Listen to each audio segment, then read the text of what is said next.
નમસ્કાર વિદ્યાર્થી મિત્રો, ધોરણ 12ના BA સબ્જેક્ટના પ્રકરણ 8 નાણાકીય સંચાલનમાં આપણે કાલે કે નાણાકીય નિર્ણયો કેવા હોય, રોકાણ સંબંધિત, ધિરાણ સંબંધિત અને ડિવિડન્ડ સંબંધિત એ જોયું.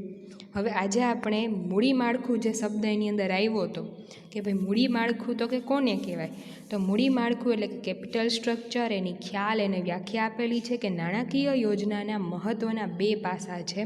મૂડીની જરૂરિયાતનો અંદાજ એટલે કે મૂડીકરણનો પ્રશ્ન, અને બીજું મૂડીના પ્રાપ્તિ સ્થાનો નક્કી કરવા માટે મૂડી માળખાનો પ્રશ્ન. જો મૂડી કેટલી જોશે પહેલાં તો તમારે એ નક્કી કરેલું હોય, એટલે કે મૂડીકરણ કર્યું કહેવાય એને, અને બીજું કે એ મેળવવાની ક્યાંથી છે. મારે 10,000 જોઈ છે એ મેં નક્કી કર્યું, બરાબર. હવે એ 10,000 હું મેળવીશ ક્યાંથી, આ બે નિર્ણય મારે લેવા પડે કે કેટલી જરૂર છે અને કેવી રીતે મેળવીશ. એટલે મૂડી માળખું અને મૂડીકરણ આ બે પ્રશ્ન નડશે.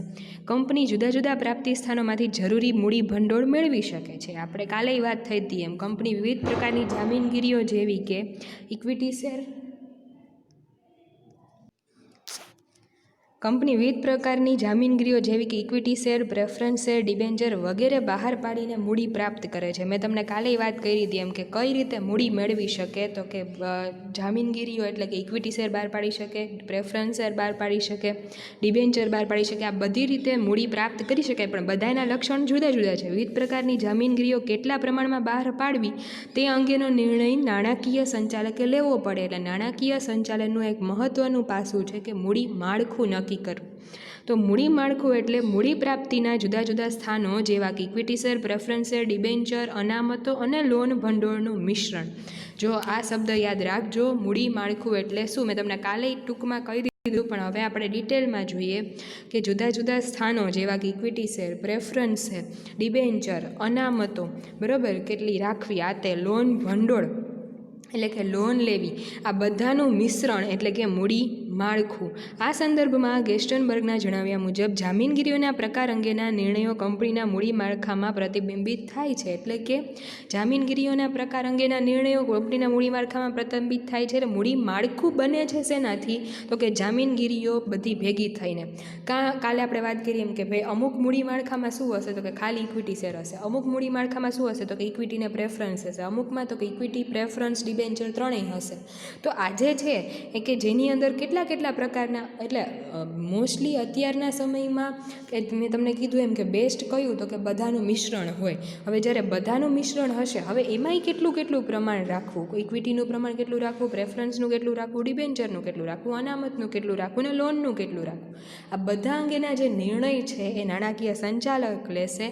અને એ જામીનગીરીના પ્રકાર અંગેના નિર્ણયો કંપનીના મૂડી માળખામાં પ્રતિબિંબિત થાય. એટલે મૂડી માળખા દ્વારા શું ખબર પડશે કે જામીનગીરીના પ્રકાર કઈ જે તે કંપનીએ કેટલા લીધેલા છે, કયા અપનાવેલા છે.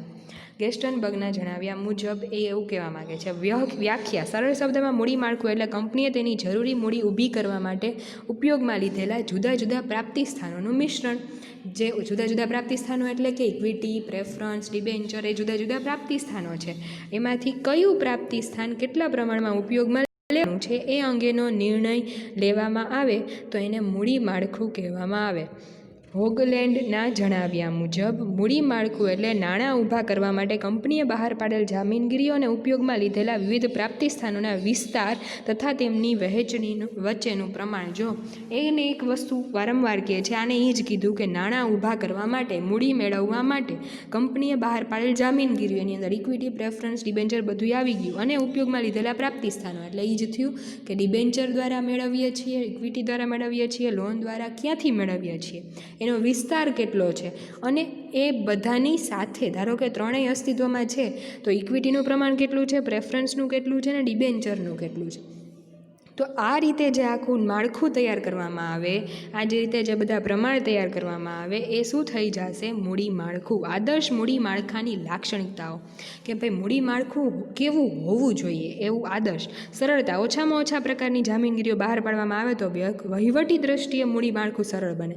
હવે તમે અત્યારે આપણે તમને કીધું એમ કે 3 વસ્તુ કે 4 વસ્તુ હોય, બધાનું મિશ્રણ હોવું જરૂરી છે, પરંતુ જેમ બને એમ પોસિબલ હોય એવું સરળ ને સાદું રાખવાનું, એમાં કોઈ કોઈ ટિપિકલ એવી સિચ્યુએશન નહીં રાખવાની કે જે બધાને અઘરી પડે. બીજું, નફાકારકતા.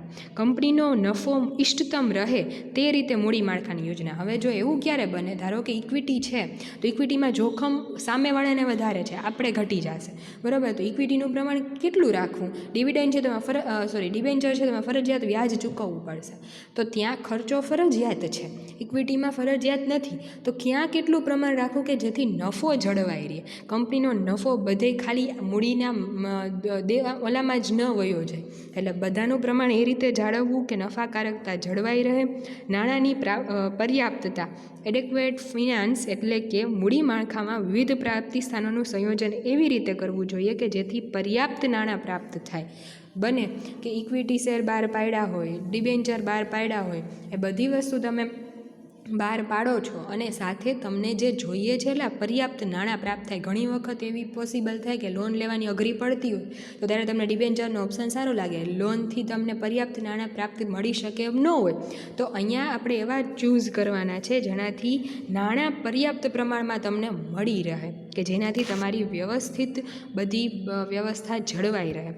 ચોથું જે છે કે પરિવર્તનશીલતા. કંપનીનું મૂડી માળખું પરિવર્તનશીલ હોવું જોઈએ જેથી બદલાતા જતા સંજોગોમાં અને જરૂરિયાત પ્રમાણે તેમાં ફેરફાર થઈ શકે. અત્યારે તમને એવું લાગ્યું કે ઇક્વિટીનું પ્રમાણ આટલું, પ્રેફરન્સનું આટલું, ડિબેન્ચરનું આટલું હોવું જોઈએ, ભવિષ્યમાં એવું થયું કે ના, હવે મારે હજી પ્રેફરન્સ બહાર પાડવા છે, તો ત્યારે તમે એમાં ફેરફાર કરી શકો એમ હોવા જોઈએ. એટલે પરિવર્તનશીલ હોવું જોઈએ.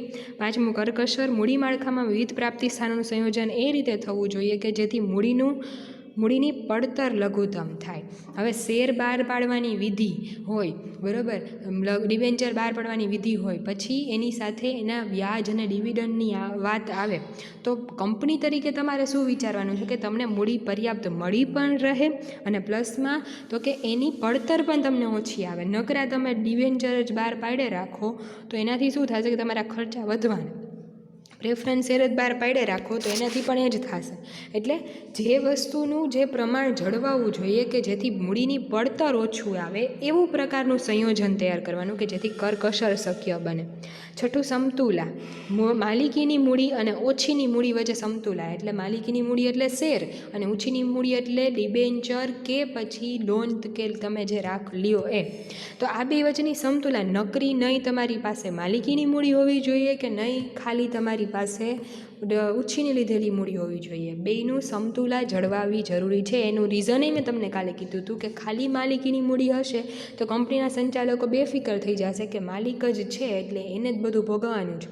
જ્યારે ખાલી ઉછીની લીધેલી હશે તો નકરું દેવું માથે ચડી જશે, અને બેય હશે તો શું થશે કે આપણે દેવા પણ ચૂકવવાના છે અને જોખમ ઉઠાવવાવાળા માણસોય છે, એટલે એક શાંતિથી અને સરળ રીતે તમારો કંપનીનો વહીવટ ચાલી શકે.